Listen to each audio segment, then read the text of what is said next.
For Apple style text animation in After Effects, first select the type tool and type your text.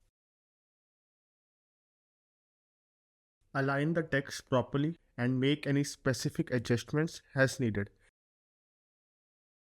Open the text layer, click on Animate and choose Position.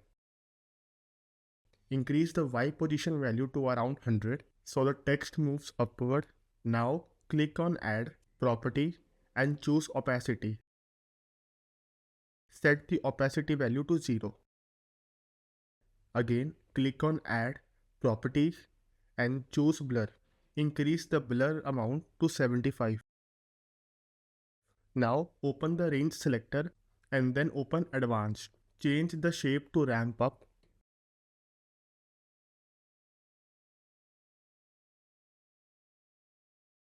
Set high to 50 and low to 100. Now find offset, add a keyframe at the start and set offset value to -100. Move few frames forward.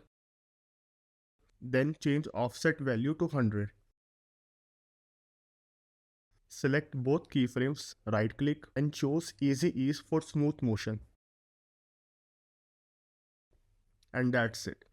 You now have a clean Apple style smooth text animation.